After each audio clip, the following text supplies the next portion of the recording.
you can hear me. I should be here. We're going to be doing a quiz today. I'm just going to put the code down in our chat in a moment. I just want to check if I'm wrong. Yeah, I think I am here because I can hear the ads. Okay, let me see.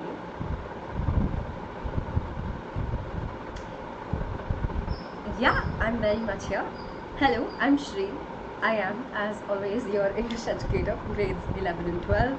Today we are doing some grade 12 revision. We are in fact doing revision for an entire book, which is only 2 chapters, but one of those chapters is incredibly long, so I'm really glad that we're done with Vistas. I've been thinking about grade 11 also, so I said snapshots by accident. But yeah, we're done with Vistas, and so we're going to be doing a quiz for Vistas today.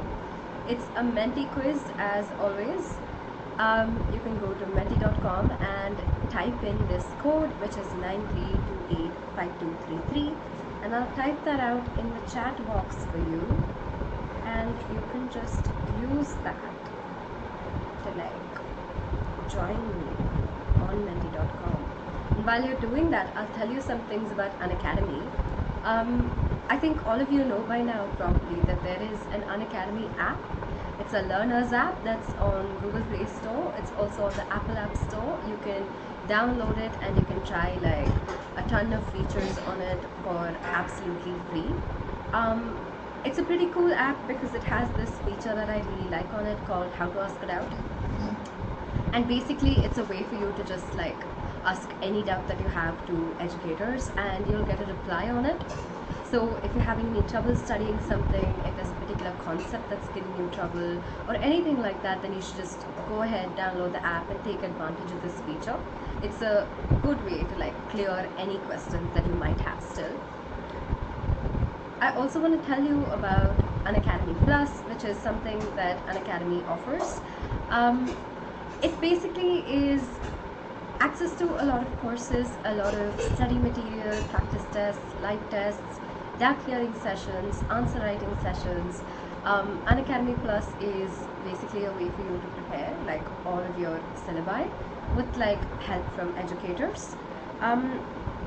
These are the prices of Unacademy Plus.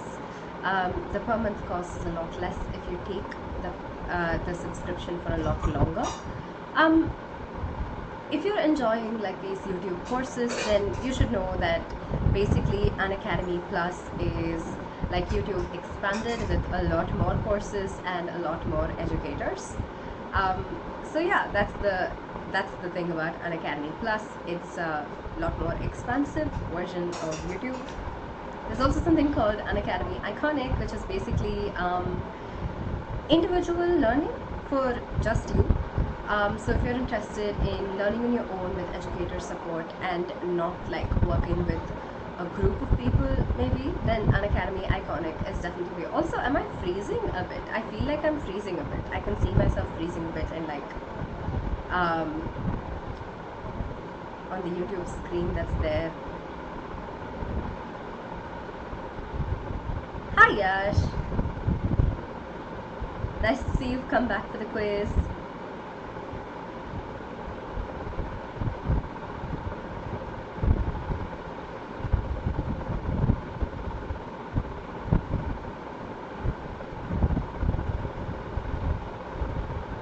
Oh, you've already joined, that's great. We'll start in a bit, okay? Hello Kalam, nice to see you again too. Have you also joined the quiz? Good afternoon to Aman. I think this is the first time I am meeting Aman. But it's very nice to meet you.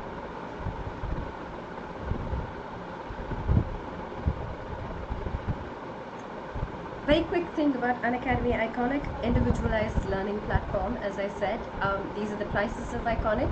Again, the per month cost is a lot less if you take it for a lot longer. There are also like a ton of discounts that Unacademy gives out, so keep an eye out for those discounts when you're on the verge of getting a subscription so you can take advantage of those. once again, our quiz code is 93285233. I hope you've all joined. Let me know if you're having any trouble joining. Let me know if anybody else is like supposed to be joining us today, in which case we can wait a bit. But if not, then we can go ahead and start. I am hoping that I've chosen like all the answers, but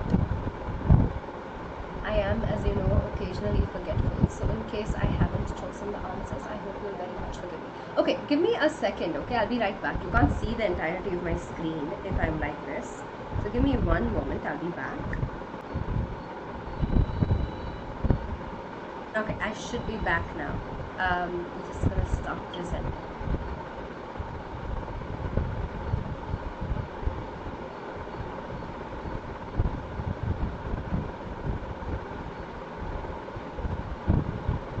And now you should be able to see most of my screen and I won't be blocking it for you. Okay, I hope you joined. Again, let me know if you need any help joining the quiz or something like that. And let us start because we are 10 minutes past time. This is an extract question. I'm just going to get some water and then I'll read the extract for you, but you can read it while I do that also. But that's the reason, he said, and my friends all agreed. Everything points to it, they claimed. My stamp collecting, for example, that's a temporary refuge from reality. Well, maybe, but my grandfather didn't need any refuge from reality. Things were pretty nice and peaceful in his day, from all I hear. And he started my collection. It's a nice collection too. Blocks of 4 of practically every US issue, first day covers, and so on. President Roosevelt collected stamps too, you know. Okay, so that is our first extract. Yes, Kashri, I can wait for a minute. Let me know when you're here and I will, get to the question. Yeah? Well, it's okay if you missed the first question. It's going to be like a typical question, so whatever. Okay, we have 30 questions today and oh, we have 4 people. And one of them is that a unicorn? No, that's a goat. That's a goat. That looked like a unicorn, which was, briefly exciting. But I'm enjoying. Oh, there is a unicorn! Oh my god! Okay, that made me incredibly happy. Delighted to see that there's a unicorn in this quiz.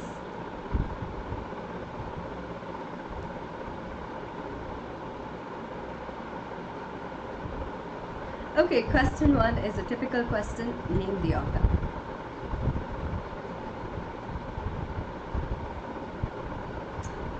Okay, I didn't choose the right answer, but the right answer is Jack Finney. This lesson, the extract is from the 3rd level. So yeah, Jack Finney is the right answer. I'll go back and choose that before we see the leaderboard. Sorry, the thing is I keep making these quizzes, I type in all the options and I just forget to select like the right answer. So, who is I? Yep, 3 of you are right. It is very much Charley.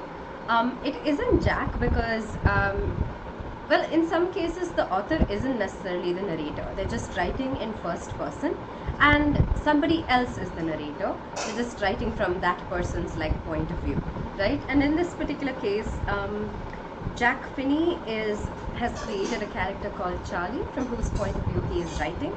And so I, in this chapter, is very much Charley. Charley is the protagonist of the 3rd level. And who is the he trying to reason with Charley? In that particular paragraph that we were reading, there was someone who was trying to reason with Charley about something. What was the thing? Who is the he though?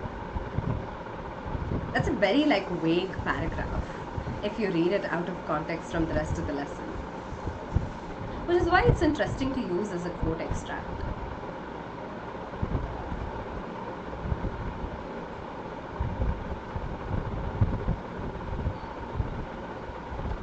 Louisa is very much a she, but yes, everyone else is right. The he that is trying to reason with Charley is very much Sam. And I hope you all remember more about who Sam is. We'll have more questions about that in a bit. what are Charlie's friends, including Sam and including Louisa also, trying to convince him of? 1, that he's actually living in 1865. 2, that his life isn't that bad. 3, that he only imagined the 3rd level. And 4, that he should leave Louisa. This is a pretty straightforward question. Oh no, Yash. I hope you can rejoin us soon. Some of the questions will take some discussing, I think, so you won't miss too much. Yeah, Charlie's friends are indeed trying to convince him that he only imagined the 3rd level. And no, it's definitely not that he's actually living in 1865. He's living in the middle of like the Second World War, which is decisively in like the next century. It's not, it didn't happen in the 1860s or anywhere in like the 19th century. It happened very much in the 20th century. But yeah, they are trying to convince him that like he only imagined the 3rd level. And what is the 3rd level? Does anybody remember? Do you want to let me know in the chat if you remember what the 3rd level is? I hope I have a question about this, but in case I don't. Very straightforward question again. Oh no, you missed all the questions. Well, we still have like 25 left. Do you want to come join us now? You can also like put your answer down in the chat if you want to. I'm looking at it. So like that way, you know, you can still sort of participate. Up to you. No, Charlie definitely thinks his friends don't make sense. And let's talk about, you know, why that is in a moment. I think there's one more question about this extract. And after you answer it, let's talk a little bit about like, what is the 3rd level? Why is Charlie unconvinced by what his friends say? Why are his friends convinced that they are definitely right? And also, my question still stands. Do you remember what the 3rd level is? Can you put it down in the chat for me if you do? What is this 3rd level place? Where is it, if you remember? I thought these were all really simple questions, so I didn't put them on the quiz, but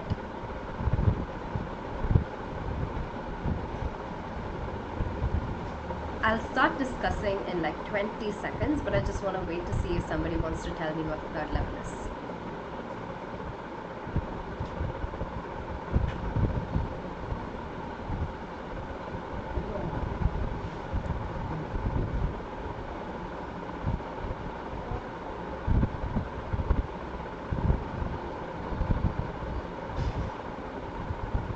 Okay, well, the 3rd level is basically, there is a place called Grand Central, which is a railway station, a key railway station in New York. And there are 2 levels to the railway station usually, right? And there is a 3rd level that Charlie thinks that he has found. And on the 3rd level, what he finds is that that 3rd level is located in a completely different time zone, right? Although Charlie is living somewhere in the early like 20th century, the actual like 3rd level is located somewhere in the 1890s. So it is located like in one sense a century before. In another sense, it's very much like 40 years ago, back when Charlie used to be like much younger, a child almost. So this is the 3rd level, and Charlie very much believes that like the 3rd level exists, but all of his friends, including Sam, who is a psychiatrist, is convinced that Charlie has made this up in his mind because, as Kashvi says, he is trying very hard to escape from reality. But Charlie is as equally convinced that his friends don't make sense. And, you know, his friends are sort of like, you're coping with like life, you know, and that's why you're imagining this 3rd level. It's just like your stamp collection. You focus on it so much because you're just trying to cope with life. And Charlie's like, okay, sure, like, maybe I'm just trying to cope with life, but my grandfather had a stamp collection, and you know, Roosevelt, President Roosevelt, had a stamp collection, and neither of them had like difficult lives. They had lives they quite enjoyed, so they didn't really like need to like stamp collect to cope. So that's why the answer to this is He's trying to suggest that stamp collection has nothing to do with coping, and he's trying to say both of them had good lives and they still collected stamps, you know. So it makes no sense for you to tell me that collecting stamps is just me trying to cope with reality. It's just a hobby that I enjoy. And because of that, by extension, it also makes sense that, you know, I'm not really like imagining the third level. Everyone wants to escape, but like that doesn't mean everyone imagines a third level. So yeah, I can't be imagining it. I really must have found it. So Charley is very certain about this. He's quite stubborn about it, actually. Another extract question. He had met Hannah in America, but he had waited to fall in love with her until he was sure she was Japanese. His father would never have received her unless she had been pure in her race. Fascinating to think that you can wait to fall in love with someone until you find out where they're from, but very much he, in this case, does think that.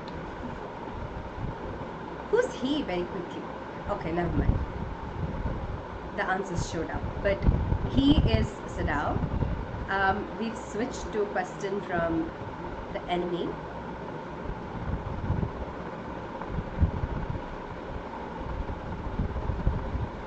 Yeah, everyone is perfectly right. It is indeed all of these.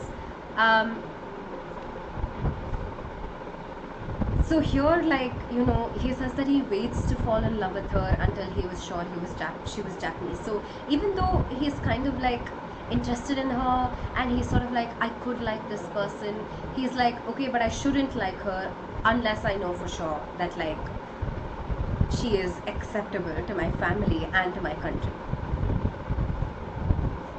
This notion of like being purely Japanese as something that the Japanese like better than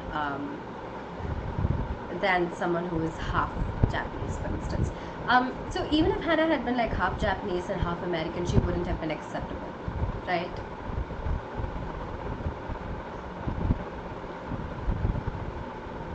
Lots of like patriotism in the enemy. Okay, the people who have picked all of these, you are wrong solely because there is one option here that doesn't make sense, which is the enemy doesn't really tell us about Sadao's father in order to make a distinction between him and Sadao, right? It really just tells us about Sadao's father in order to make a link between him and Sadao. To tell us, oh look, Sadao has learned this, this and this from his father. He has grown up to believe in Japanese superiority. He has grown up to believe that he should respect Japan and its customs. He has grown up to believe that anything foreign is unacceptable. And all of this is stuff that he's learned under Sadao. And that, in fact, is why even near the end of the lesson, when Sadao like is thinking about Americans and how he used to be in America, he tells us, right, he was really repulsed by Americans. He really didn't like them when he lived there. And that's because of the things that he's learned from his father. So very much they are similar rather than different. Though in one way, they end up being a bit different, despite Sadao's attempts not to be different. We've had question 9. The best thing that we could do would be to put him back in the sea, Sadao said. Why would that be best?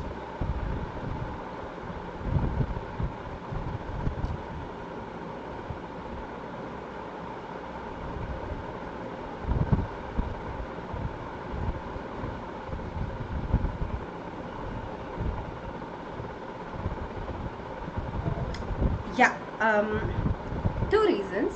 One of them is that Hannah and Sadao will very much get in trouble if they help him. Alternately, if they turn him in, they won't get into trouble, but he will die a more painful death, right? And both Sadao and Hannah know this. And we know that they know this because immediately after this, Hannah reiterates that, you know, the kindest thing they could do is to put him back in the sea. And she's quite right, because if, you know, they are to stay safe themselves and not bring themselves into trouble, and they are to like ensure that the man sort of like doesn't go through more pain, then this is really the only option that she and Sadao have. And yet it's not the option that she and Sadao pursue, which does tell us something about them.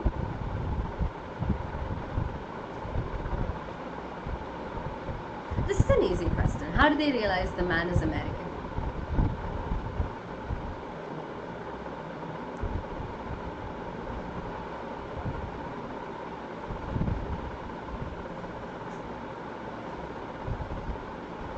Okay, it's not his blonde hair actually. The blonde hair only tells them that like he is probably white.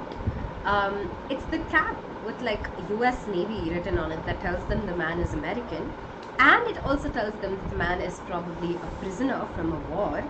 And I mean, it tells them he's a soldier, and the fact that he's so close to Japan tells them he's probably a prisoner from the war. And the fact that he's been shot in the back tells them that he is an escaped prisoner. And that's because if someone is running away from prison, then people will shoot to try and stop them from like escaping, and the shot will hit the back of that person, right? If it's like a war, then the wound will be in the front, because soldiers generally face each other when they're fighting in war. So that wound in the back, that like really small detail, ends up telling them quite a bit about this man.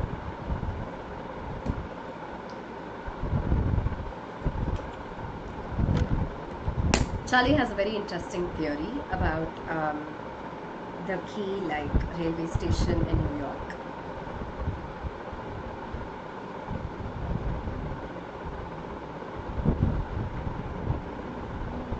Yeah, he really believes that like it grows tunnels on its own, you know, and that's exactly why he thinks that it's grown like the third level. He's like, oh, Grand Central, you know, it's a place to go if you really want to escape.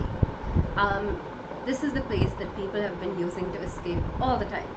And so it makes sense, it makes complete sense that it would have grown like an entire level of its own that leads into the past. And he doesn't tell his psychiatrist this, because he's sort of like, okay, if I tell him that, he's going to be sure that like I'm definitely just trying to engage in wish fulfillment.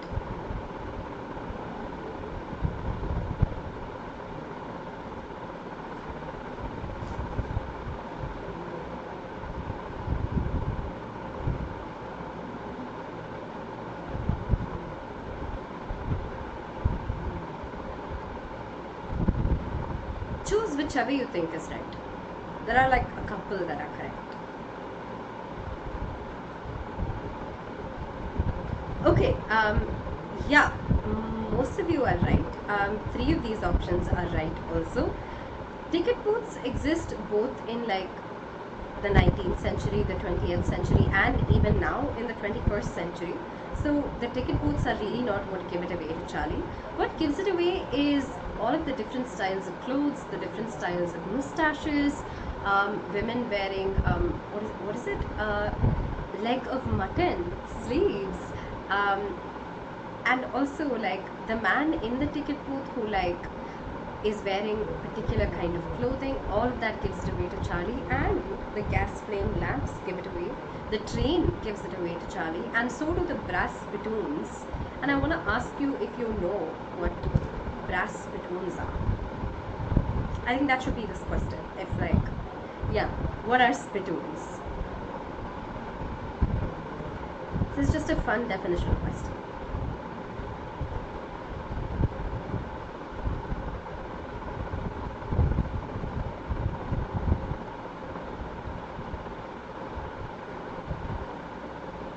Yeah, everyone's right about that. Spittoons are pots to spit tobacco into. So they just used to have like these little brass pots in which people would like spit out their tobacco.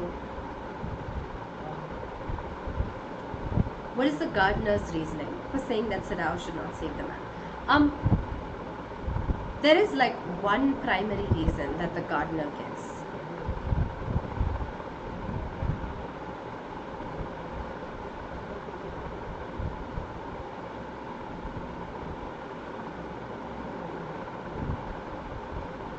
Okay, it's actually not that they'll all be in danger. Yumi says that, right? And the cook also like says that. Both the cook and the gardener, both the cook and Yumi are sort of concerned about the fact that Sadao is doing this when he has a family, and like everyone's going to be in danger. Yumi is very much worried for herself also, and the children. But the gardener says that Sadao should not save the man because he says this to Hannah. He says, you know, the sea has tried to kill him, and the guns have tried to kill him, and fate has basically like doomed him to die. So if you try to bring him back now, then all of that, then all of those things, fate especially, will enact revenge upon us. And Hannah says, I'm not superstitious. She doesn't say this to the gardener. To the gardener, she's just like, oh, I'll tell Sadao. But in her mind, she's thinking, I'm not superstitious, but I also am worried that something bad will happen to us, just because helping an enemy isn't a good thing. But the farmer is, the gardener, I keep calling him the farmer. The gardener is very much a superstitious man. And he does in fact think very seriously that fate might come back and bite them. Oh. Okay, ignore that last option. It's there by accident. But what's happening here in this particular moment? She might have been too afraid to stay, had not her anger at Yumi's stubbornness now sustained her.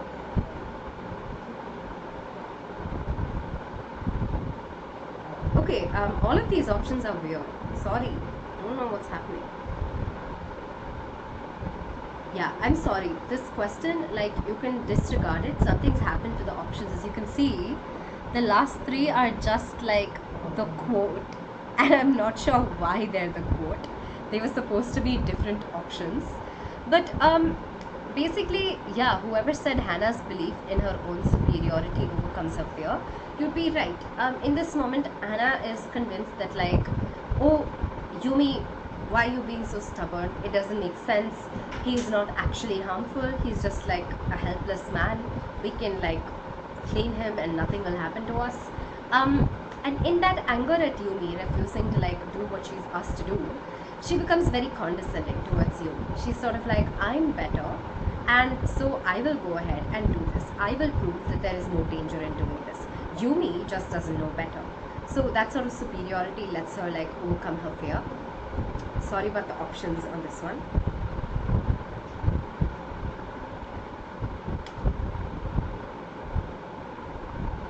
Do you all have any questions? You're all being surprisingly quiet today. Then lest the man be chilled, she put the quilt over him. What does this moment reveal?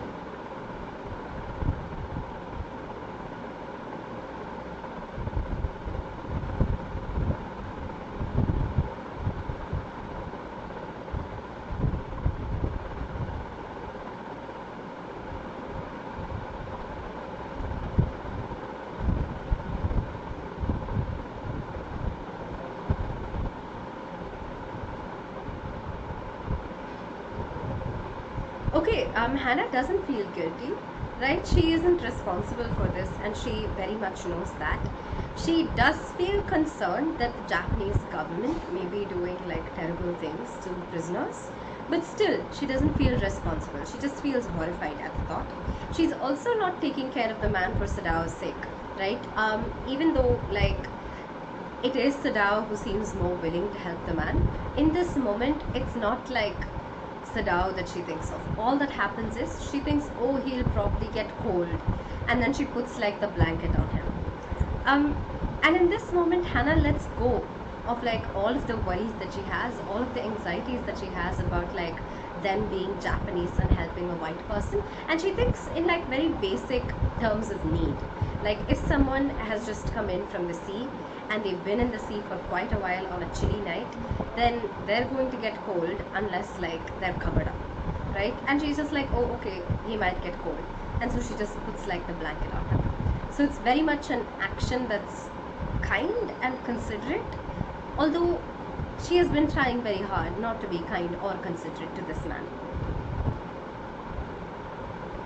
To make sure, I walked over to a newsboy and glanced at the stack of papers at his feet.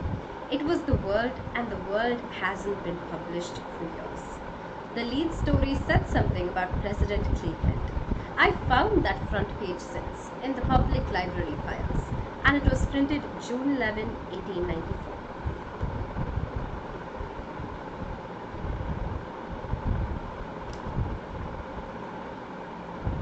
We're almost 20 questions in. Why does he tell us he saw the paper in the public library? What is the point of that very last line, right? He goes to the public library, he checks the date, and he literally tells us he saw the paper. Why would he bother telling us this specific detail? Yeah, it is because he wants to prove that it really happened. Because how can he have imagined the exact paper that was released on like that particular day in 1894? He simply didn't know what like that day's paper could have had on it, and yet he saw it on the third level. So when he goes back into the 20th century and he checks like in the public library and he sees the paper, he's like, this matches with what I saw, which must mean I really was in the past. So it's his way of sneaking in like a little moment of proof to us and sort of being like, look, here, I'm right. Why does Charlie want to go back in time? I mean, we get it, right, at this point. He really wants to go back in time. He really like wants the third level to be a real place. So much so that everyone's like, this is just like you trying to escape reality. It's just because like it's a very organic reaction, but yeah, both of those.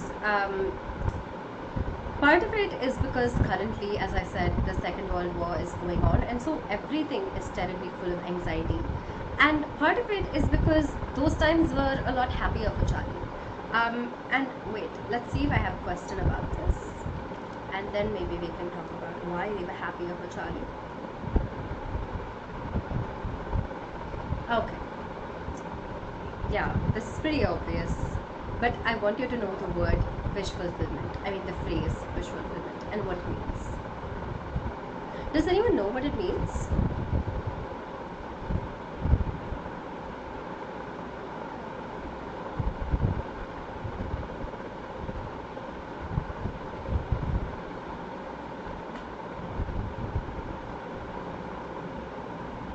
Yeah, he very much seeks peace. Still curious whether any of you know what wish fulfillment means.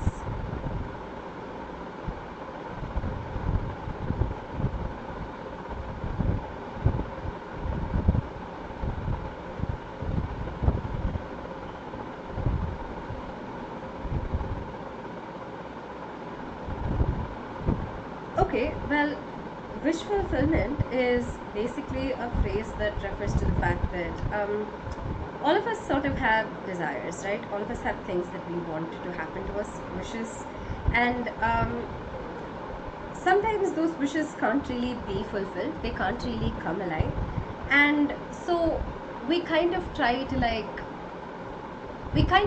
fulfill them in whatever way that we can, whether by like imagination or daydreaming or something like that. And this particular case, it happens to Charlie through like seeing the third level, and the implication is that it's probably just a daydream, it's probably an imaginary place. His mind has just come up with it so that it can satisfy that wish that he has that won't actually get fulfilled otherwise. That's what the phrase wish fulfillment refers to, and you should know that because that's an important phrase in the story, and it's an important phrase in real life also. Maybe it's a fun phrase to use. Visual.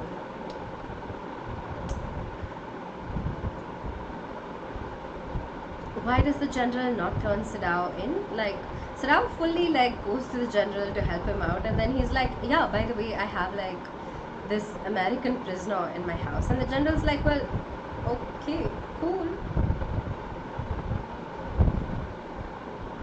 Yeah, it is incredibly definitely because he wants the doctor safe to operate on him. He's worried that like if he turns Sadao in, then you know he'll be in prison or he'll get executed and then like killed. And in both of these circumstances, the doctor won't be available to operate on him in case he needs like that life-saving operation. And Sadao's like a famous surgeon, right? We know that.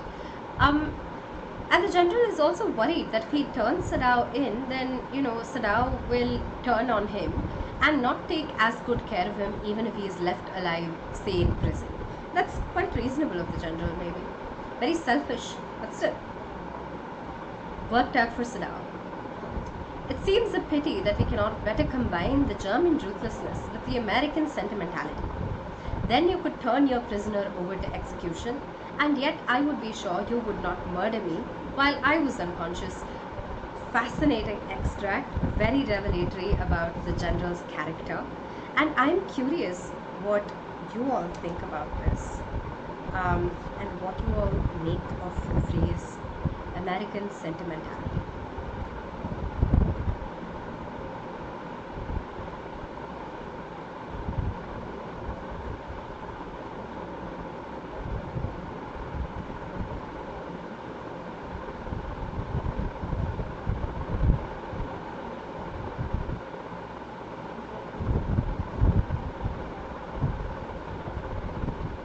Okay, I can see why you all might get confused, but American sentimentality here, the general is really referring to sort of, he's talking about the fact that Sadao has bothered to save this man's life at all, and he calls that American sentimentality, to say that this sort of sentimentality is common in America, and you probably learnt it from there.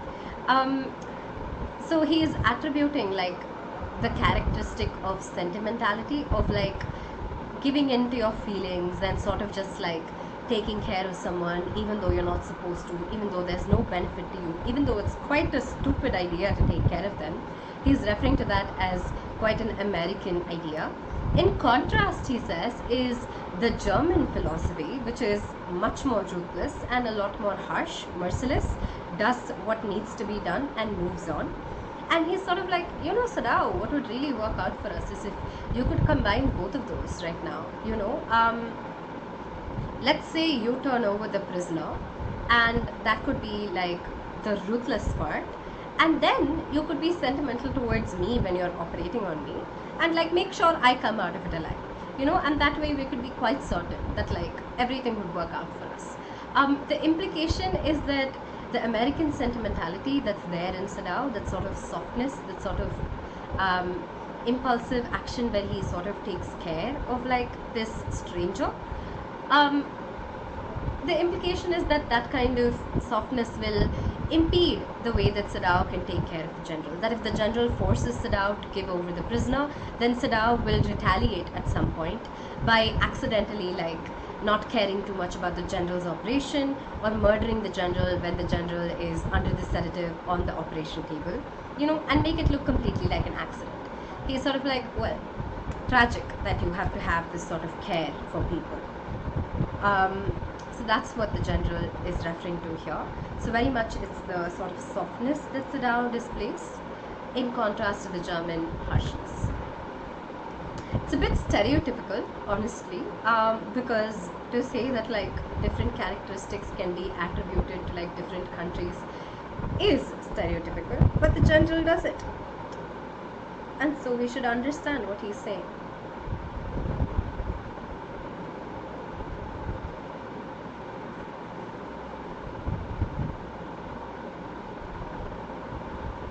Oh wow, no, he definitely doesn't know that last bit, right?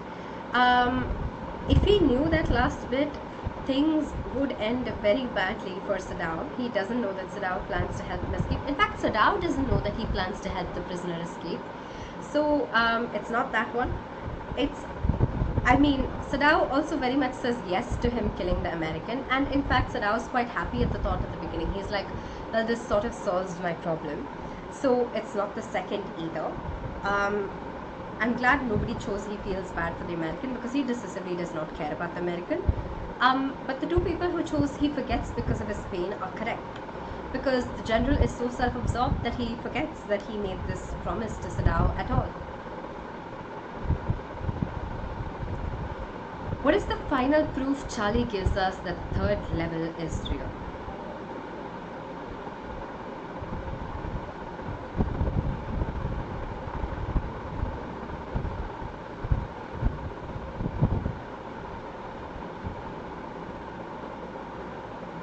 Yeah, Sam sent his grandfather a postcard in the 1890s. It's a very convenient little ending. Sam, the psychiatrist who has been, you know, the key source of doubt throughout the story from the very beginning, ends up being the one to say, no, this place really exists and I'm there. So you know what, you should believe in it. So all of the doubt that's been there in us from the very beginning of the story, which has been placed in us by Sam the psychiatrist, which has been placed in Charley too by Sam the psychiatrist, is completely taken away by Sam himself. So it's a very like convenient little wrap up, which is why it's so suspicious, you know. And we're tempted to wonder, did Charley maybe just like write it down for himself? Did he make the postcard for himself and just not tell us? Is he lying to us? He's a very unreliable narrator, so we can't know. And that's why we can't tell whether like the third level really exists or not at all in this story. How does Charley know Galesburg so well? And you all got it wrong. He went to school there, you all. So he describes like Galesburg, right? In like extreme detail. And he's sort of like, oh, it used to look like this, people used to do this there, people used to do that there, and the evenings were so lovely in summers. And then he tells us that he went to school there, and that's how he knows it. So he spent his childhood in Galesburg. So very much a part of Charley's reason to want to go back there is also sort of a wish to go back to his childhood, to simpler times, back when, you know, he didn't have to think about all of these big things like war. Why can Sadao not sleep after he finds out the general will send assassins? What is a very complicated like set of feelings that Sadao is feeling after the general has assured him that he will send assassins?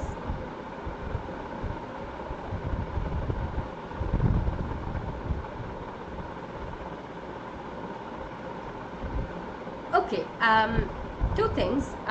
He's not anxious that Hannah will find out, but he doesn't tell her. Yeah, but he is not like worried she'll find out either. He doesn't tell her because he wants it to be over with, and then he'll tell her, you know. And we can understand why. He's trying very much to protect Hannah throughout like the story. He wants to like reduce Hannah's distress, not like increase it. And telling her would possibly increase her distress. And so he's sort of like, okay, I won't tell her. But he's not particularly anxious about it. It's just a decision he's made. He is on a tightrope, yes, because he's like wondering when they'll come. And uncertainty really messes with people. It makes us incredibly nervous and anxious. And that's causing him like some lack of sleep. And he's also not entirely happy about this solution. He's sort of like not certain that this is the way to go. The young man stared at him, slowly comprehending. Do I have to? He asked. The young man's name is Tom, so I should really have just used his name, I hope. Yeah, why does Tom ask this? Why does he say, do I really have to?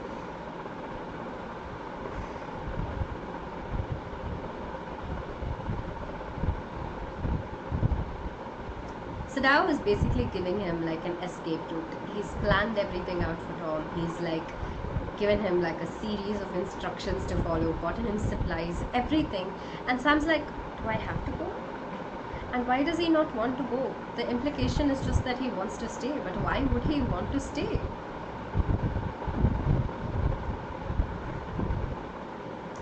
Yeah, it's because he's safe here, and leaving will mean danger again.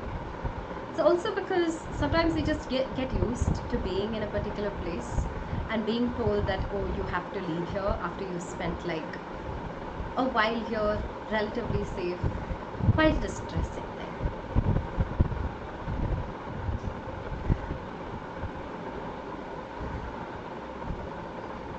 So why does Sadao decide to help him escape? What finally like makes Sadao like decide on this?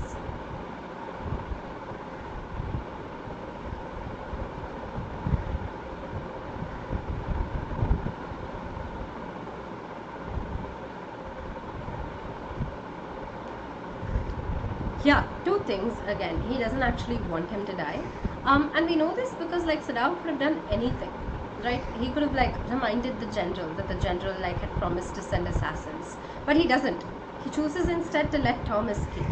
And all of that lack of sleep suggests that there is a certain anxiety about what's going to happen to the man also.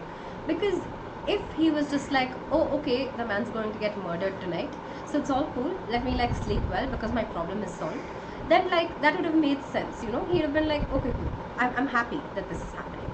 But the fact that he can't sleep suggests that he isn't entirely certain about any of this, and it suggests that he doesn't actually want the man to die. And we know this also because of moments when Sadao is sort of like, well, I'm going to be reasonable, I'm not going to have any feelings about this, I'm not going to really think about this, because if I think about this, then I won't want this to happen. But this is the most practical solution I have out of this, so I have to let this happen. And we can see moments of discomfort in Sadao, which tells us that he isn't for this solution. He's only sort of resigned himself to the solution of the assassins, and he is quite like delighted to not have to like give into it in the end. He had had great difficulty in finding a place to live in America because he was Japanese. The Americans were full of prejudice, and it had been bitter to live in it, knowing himself their superior. So this is one of those ending moments in the entire text. And I would like to ask you what this paragraph gives you. What does it tell you?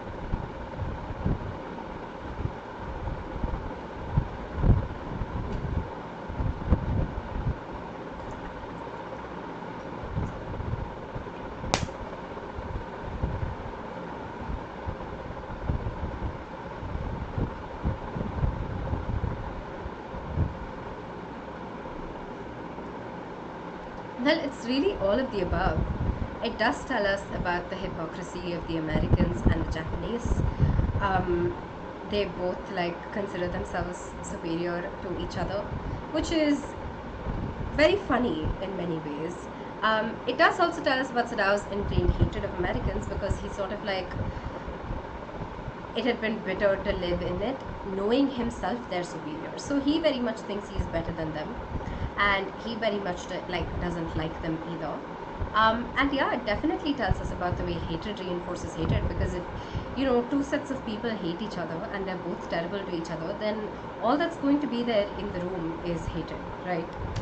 There's no scope for anything else at all, unless somebody decides to sort of change a little bit. Which of these are themes in the third level? We're on our second last question, so we're almost done.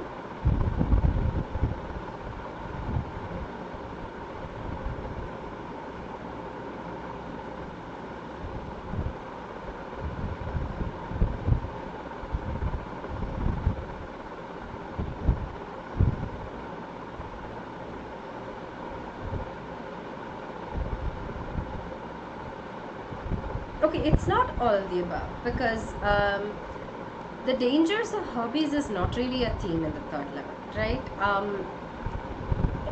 The hobby isn't like the dangerous thing at all in like the third level.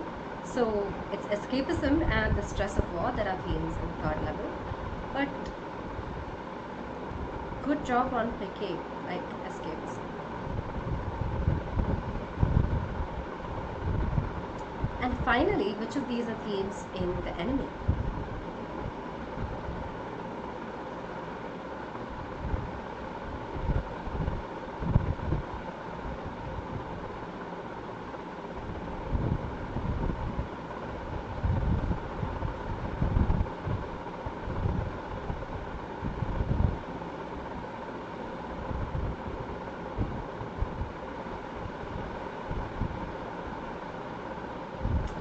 Very much all of the above. Though if you picked any one of these, you'd still be right. So this one alone, I gave like everything as the right option. But that brings us to the end of the quiz, and I can finally see who was in the quiz. There was Aman and Yash and Kashri and Devansh. Who is Devansh? Who is Sudhanshu? And who is the magical rhino? I'm very curious. Oh, that is a tie between Aman and Yash. That's the first time we've had a tie, which is very cool.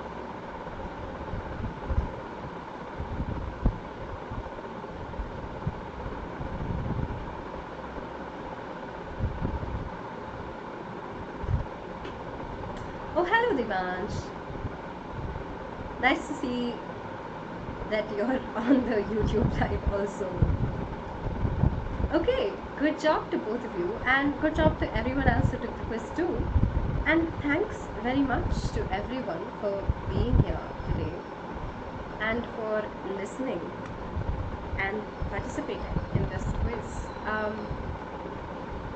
I have pretty much nothing new to say or add. If you have any questions, then let me know and I will reply to you. I have a couple of minutes that I can stay and chat. Hello Sudhanshu, and hello to Vimala. Good evening. Were you also playing? Were you maybe Magical Rhino? Yes, we did a Menti quiz today, Vimala, and it just ended, so you've come in time to like see the little like slide.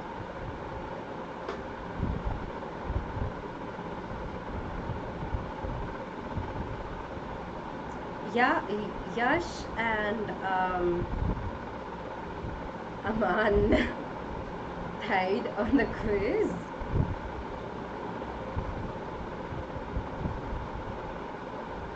Alright, okay, I will take it that there are no questions then. Thanks for being here and for doing this quiz with me today. Do leave a like if you like the session. Leave comments if you have any specific questions or anything you want to say to me. Share it around if you think this might be useful to other people. And do subscribe if you're looking for more content like this, because we are making more content for you all the time.